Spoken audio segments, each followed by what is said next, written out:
En tout cas, merci beaucoup, cher pasteur. Je crois que frère Moss, vous êtes totalement satisfait. Bien sûr. Ça a été vraiment très clair.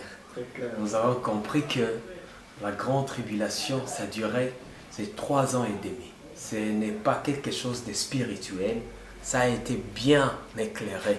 Donc, on nous montre que ça va se passer, c'est quand l'Antéchrist va se passer pour la bête. Donc, si longtemps que l'Antéchrist n'est pas encore devenu la bête pour l'action du Conseil œcuménique, nous comprenons que la grande tribulation n'est pas encore en pleine action. Donc, je crois que c'est vraiment clair. Nous avons compris qu'il y aura un boycottage. En tout cas, c'est vraiment très clair. Cher pasteur, nous sommes vraiment émus et vraiment très contents de la manière dont vous avez éclairé ceci. Je ne vais pas monopoliser la parole. Le frère Patrick aussi a une préoccupation. Frère Patrick, vous avez la parole. Merci, frère Moïse, pour la parole. Je vous en prie. Cher pasteur, je voulais demander, que dites-vous des presbytériens ou des dénominations qui partent chercher le Saint-Esprit maintenant? Qu'en est-il aussi des 7 sceaux qui sont ouverts pendant la période de la tribulation? Merci. Ok, merci beaucoup, frère Patrick, pour la question. Les questions constituent un certain ordre qui va nous aider aussi. Mais je voulais dire une chose. Je voulais qu'on analyse l'écriture là, selon les langages des prophètes. On va lire ici l'hymne d'écriture avant que je ne puisse commenter. Bien sûr, commenter ce que nous comprenons avec l'ensemble des Écritures. Ce matin même, en étudiant, je suis dans l'âge de la Odyssée, paragraphe 294.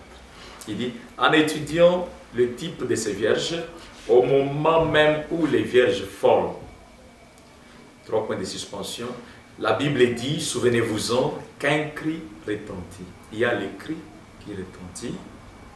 Voici l'époux. Voici l'époux vient. C'est ça le cri. Voici l'époux vient. Donc des montres montrent que l'époux est là, en train de venir. C'est la venue du Seigneur. C'est la venue du Seigneur. Et il y a la prédication de la parole. C'est le prophète, ici, il a tiré sur ma citation. C'est la venue du Seigneur. Voici l'époux vient. Le prophète dit, c'est la venue du Seigneur. Et puis il dit, il y a la prédication de la parole. C'est la deuxième chose. Donc, il y a l'écrit qui pointe l'époux. Après l'écrit, après la venue du Seigneur, c'est la prédication de la parole. Et puis il dit, alors qu'arrive-t-il? On crie. Le temps est proche, virgule, les bombes atomiques et tout le reste. Tout est prêt. On est en train de prier. C'est déjà le temps de la prédication de la parole. Il dit, et les prédicateurs parcourent les rues et commencent à crier le message. Donc, il y a un temps, le Seigneur vient et on nous les présente.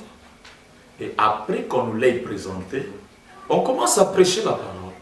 On est en train de dire aux gens, le Seigneur est venu, voici l'époux, voici l'époux. Nous savons bien que cela, c'est la porte à l'événement de 1963. Voici sa bouche, voici ses nez. Donc, il y a, quand le Seigneur vient, il y a le temps de la prédication de la parole. Et le prophète est en train de faire les détails. Il dit, les prédicateurs parcourent les rues et commencent à crier le message. C'est ce que nous sommes en train de faire. Donc seulement, nous les gens des nations, notre temps n'est pas chronométré. C'est les Juifs qui ont un temps chronométré. Combien d'années ceci va prendre, on ne sait pas. C'est le problème de Dieu. Et 295, le prophète dit, et dès qu'ils les font, la grande église, les vierges folles, dit, oh, il y a déjà longtemps que nous sommes presbytériens, peut-être que nous allons étudier ces choses et essayer de découvrir cela. Donc quand nous prêchons le message, et aussi comprendre qu'ils peuvent prêcher les choses que nous prêchons. Donc nous avons un temps où nous prêchons et entendent et veulent nous imiter. Vraiment. Et le prophète dit, oui, vous savez, je crois que nous avons réellement besoin du Saint-Esprit. C'est ce qu'ils vont dire. Et ils se mettent à écrire des brochures à ce sujet. Cela commence maintenant. Donc le prophète est clair. Qu'est-ce qui commence maintenant? Il commence à écrire les brochures, à prêcher les mêmes histoires que nous prêchons. Donc, mais pour qu'ils commencent à prêcher ce que nous prêchons, ils doivent avoir le temps d'écouter ce que nous prêchons. Et quand ils écoutent, alors ils commencent à vouloir nous imiter. Tous nous voyons comment ils baptisent au nom de Jésus-Christ, comment la guérison divine, ils prêchent les 7 chandeliers, ils prêchent les âges de l'église. Où est-ce qu'ils ont eu ça? Ils sont en train d'écrire les clochers. C'est la période où ils sont en train de nous demander de l'huile. Parce que notre message, c'est ça même le Saint-Esprit. La justification a préparé les chemins pour la sanctification au baptême du Saint-Esprit. Le baptême du Saint-Esprit a préparé les chemins à la venue du Saint-Esprit lui-même. C'est ce qu'ils sont en train de nous demander. Et maintenant, écoutez, les prophètes disent, elles disent, voulez-vous nous en donner un peu? Mais les autres répondent, non, nous en avons juste assez pour nous-mêmes. Alors, ils allèrent à la recherche du Saint-Esprit et se mirent à prier comme les font aujourd'hui les églises, ces grandes et belles églises, les organisations. Mais pendant qu'ils allaient chercher l'huile, l'époux vient. Ici, j'accentue une chose. On nous a déjà dit, voici l'époux. Voici l'époux vient. Mais plus tard, on nous dit, l'époux vient. Donc, il y a une période de temps entre voici l'époux vient et l'époux vint pour emporter. C'est le cycle de la seconde venue. C'est le temps de la prédication. Amen. Cette période de temps, l'accent de la prédication, c'est la venue du Seigneur.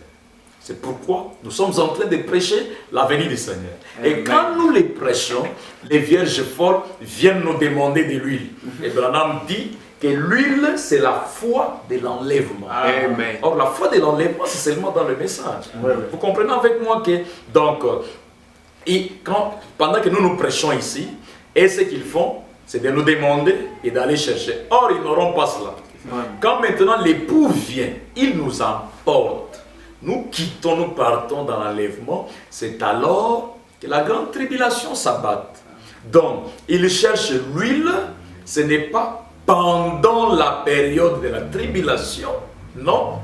Ils cherchent l'huile pendant la période de la prédication du message de la venue du Seigneur. Je vais caler cela au temps par rapport à la révélation que nous avons reçue.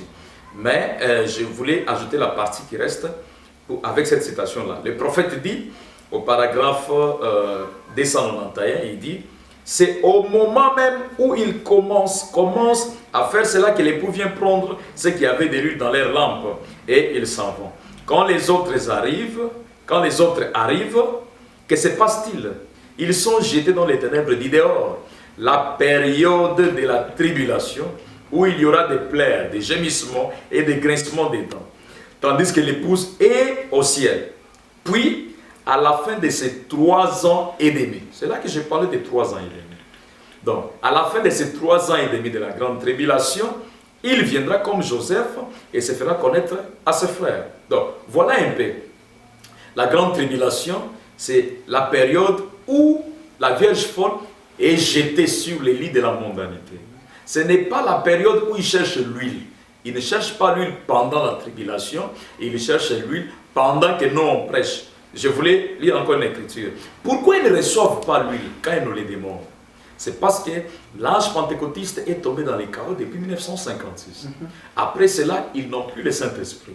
Donc c'est nous qui avons le Saint-Esprit. Ils peuvent crier, ils peuvent faire tout, ils n'auront pas le Saint-Esprit. Le Saint-Esprit, c'est seulement dans le message. Pour les gens qui croient le message, pour les gens qui voient, voici l'époux vient. Donc, qui voient la venue du Seigneur, ceux-là reçoivent l'huile, vous voyez. Et maintenant là, la prédication enlèvement, les prophètes précisent encore. L'écrit là, les prophètes précisent. Je veux être un peu clair. Paragraphe 130, le prophète dit, 3 choses doivent arriver avant que Jésus apparaisse. Un cri de commandement, cri, une voix, une trompette. Madame dit, prenons les cris de commandement. Jésus fait ces 3 choses pendant qu'il descend. Un cri de commandement. Qu'est-ce qu'un cri? Un cri de commandement, c'est le message qui est proclamé premièrement. Le pain de vie vivant, manifestant l'époux. Donc, les cris là, c'est le message qui est proclamé. Amen. Donc, l'écrit qui a dit, voici l'époux allé à sa rencontre. C'est le message que nous, les prédicateurs, nous sommes en train de parcourir, les riz, comme le prophète l'a dit, en train de proclamer.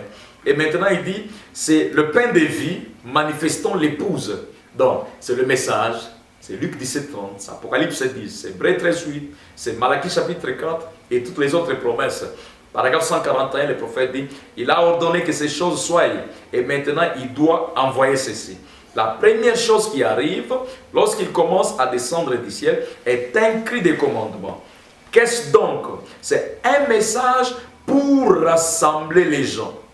Un message est proclamé premièrement. C'est le temps de la préparation des lampes.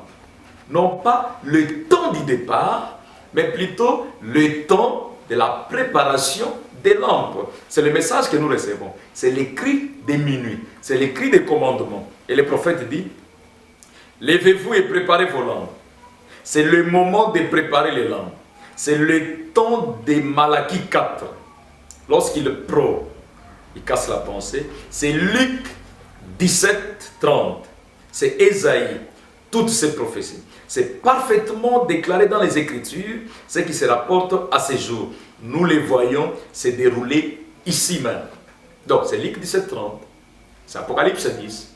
Or, quand vous prenez Luc 17:30, vous les situez dans les temps, vous verrez le prophète dit que Luc 17:30 se rapporte au discernement des pensées. Là, c'est la manifestation de Luc 17:30. Mais quand il veut parler de l'accomplissement de Luc 17:30, il dit, dans quelle attraction sur la montagne? Il dit, messieurs, qu'est-ce qui est arrivé sur la montagne du soleil couchant? C'est Dieu confirmant littéralement la promesse du Saint Luc 17:30. Donc, Luc 17:30 s'accomplit littéralement, selon les termes du prophète, en 1963. Avant, c'est la manifestation. Vraiment. Et l'accomplissement, c'est en 63. Donc, or, Luc 17:30, c'est ça les cris de minuit. C'est pourquoi le message, les cris de minuit, c'est en 63. Donc, après 63, c'est le temps de la prédication de la parole. C'est le temps de dire aux gens, voici l'époux, allez à sa rencontre. C'est le temps qu'on dit aux gens, préparez vos lampes. Donc, nous sommes en 1963, et quand vous lisez les temps, les signes de l'Union 102, le prophète dit, c'est comme les mages venant de Babylone. Ils s'écriaient, où est le roi des Juifs qui vient de naître? Il est sur la terre en ce moment même. Il faut que nous les trouvions. C'est vrai. Et je crois qu'il est si près de venir que je puis dire, voici l'époux vient. J'entends le cri de minuit. Amen.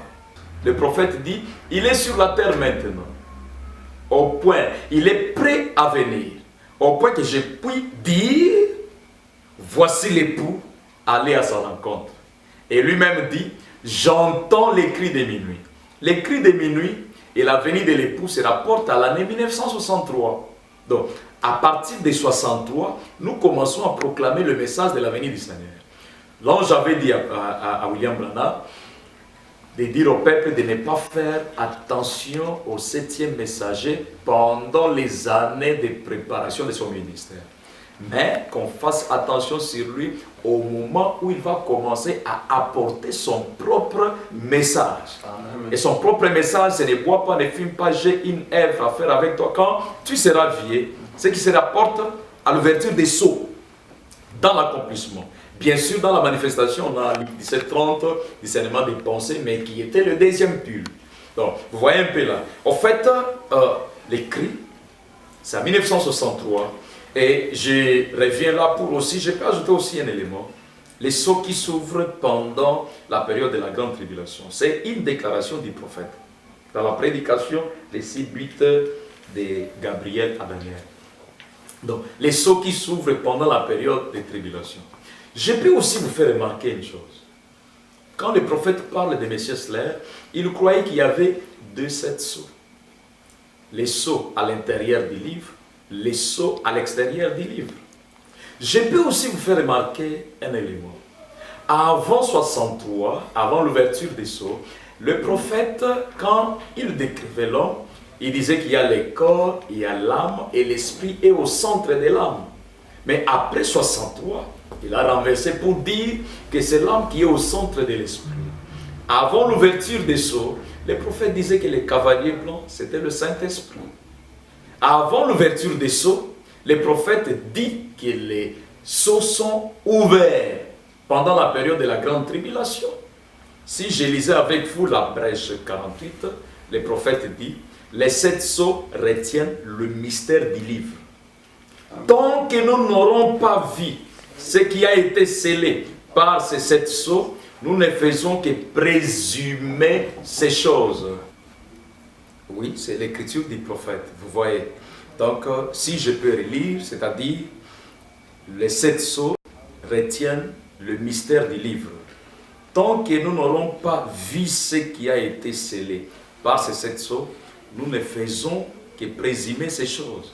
Donc, avant 1963, avant l'ouverture des sceaux, Frère Branham présumait sur beaucoup de sujets. Ce n'est pas moi, c'est le prophète. Il a présumé qu'il y avait 7 sceaux. Il a présumé que le cavalier blanc, c'est le Saint-Esprit. Il a présumé aussi que c'est l'Esprit qui est au centre de l'âme. Mais à l'ouverture des sceaux, il a fixé beaucoup de choses. Tout ce qu'il n'a pas fixé reste comme ça. Ce qu'il a fixé mérite aussi d'être fixé. Donc, la citation ici, vous verrez qu'elle est seule. Il n'y a pas l'insistance après l'ouverture des sceaux, là où le prophète est en train d'accentuer cette chose. Donc, il nous montre au contraire que l'épouse ne passe pas par la grande tribulation. Voilà un peu là. Donc, quelqu'un peut me... Quand je dis ça, ça peut nous venir à l'esprit l'histoire de Joseph. Vous voyez. Joseph, type parfait. Donc, Joseph qui se révèle à ses frères. Et il s'est révélé à ses frères en Égypte. Oui, c'est bon, comme c'était l'Égypte, un pays étranger, grande puissance, ce n'est pas mon sujet. Je pense, Dieu voulant, quand on va parler sur les 2 témoins et les 144 000, on verra comment est-ce qu'Israël est lié par une alliance à la terre là qui est en Palestine. Donc, prenons par exemple, comme je disais, je vais éveiller votre esprit. Joseph est le type parfait.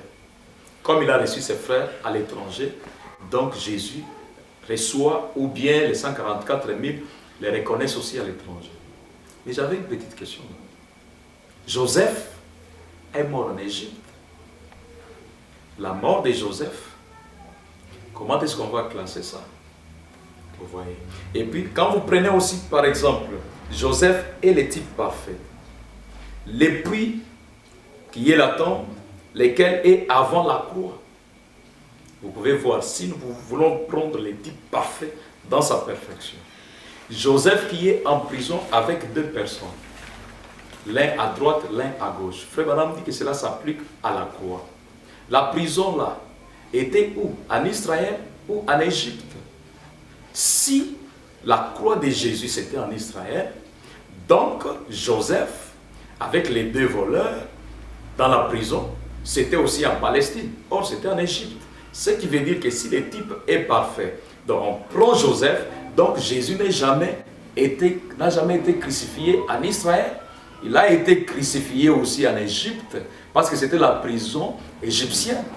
Vous verrez que quand on dit type parfait, ce n'est pas votre type parfait, ce n'est pas mon type parfait, c'est le type parfait du prophète. Amen. Comme il dit lui-même, Jésus-Christ est le même hier, aujourd'hui, éternellement, à l'exception des. Donc le prophète fait des exceptions. Donc si Joseph, avec les 2 personnes-là, c'est l'antitype de Jésus à la croix, alors si tout doit se faire comme dans la vie de Joseph, cela veut dire que Jésus n'est jamais mort en Israël. Alors l'histoire de Caïphe et l'Empire romain n'était pas en Israël, ça doit être à l'étranger. D'où la Bible devient une mythe. Nous lisons des histoires qui ne sont pas correctes. On nous dit qu'il est mort en Palestine, en Israël, mais les types nous montrent qu'il devait mourir en Égypte. D'où Jésus n'est pas encore mort. Le vrai Jésus antitype de Joseph n'est pas encore mort. Vous voyez un peu là. Donc, les prophètes nous montrent que les 144 000, c'est là-bas en Palestine. Ce n'est pas en dehors. Donc, quand on parlera de ce sujet, on pourra y revenir. Voilà un peu ce que je pouvais dire, répondre à la question du frère Patrick. Merci beaucoup. Merci. Et que le Seigneur vous bénisse. Amen.